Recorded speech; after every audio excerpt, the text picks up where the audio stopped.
অবস্থা ছিল খুবই দুঃখজনক এবং নির্লজ্জ, এবং তার মধ্যে তার যে অমানবিক নির্যাতন করা হয়েছে আমাদের নেতা কর্মীদেরকে, তারপরও বাংলাদেশ জাতীয়তাবাদী দল এবং বাংলাদেশের মুক্তিগামী মানুষ যেভাবে ঐক্যবদ্ধ হয়ে সেদিন শেখ হাসিনা তৌহিদি বেগমদেরকে বিদায় করেছে। পাঞ্জাবের জগতে একটি বিশ্বস্ত নাম শাবাব এথনিক ওয়্যার। সেই আর তৌহিদি বেগম বিদায় হওয়ার পর থেকে এক ধরনের মুখোশধারী গুপ্ত রাজনীতির আবির্ভাব হয়েছে। আমরা দেখেছি আগামী 12ই ফেব্রুয়ারি নির্বাচনের শিডিউল ঘোষণা হয়েছে।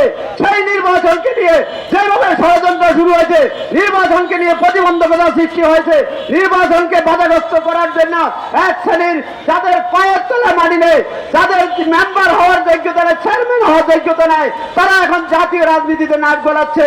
আজকে আমরা দেখেছি আমাদের অনেক বন্ধুরা 5 তারিখের পরে যাদের আবির্ভাব হয়েছে, এই এনসিপি বলেন, এই গুপ্ত রাজনীতি বলেন, তারা সবাই যৌথ প্রযোজনা বাংলাদেশের নির্বাচন নিয়ে এখনো তারা ষড়যন্ত্র মেতে উঠেছে।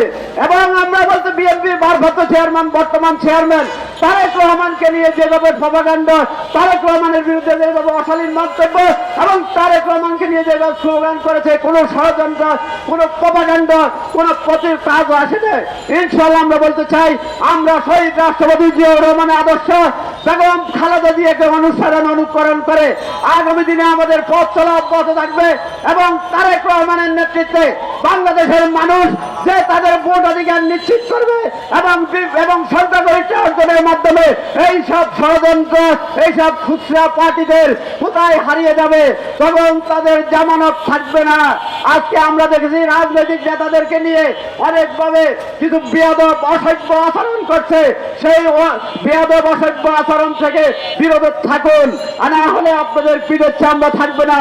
আওয়ামী লীগ যেভাবে পালিয়ে গেছে এবং আওয়ামী লীগের দোষরদের মতো আপনারা আবার অসমাপ্ত কর্মকাণ্ড করার জন্য বিএনপির বিরুদ্ধে নিষেধাজ্ঞা করেছেন।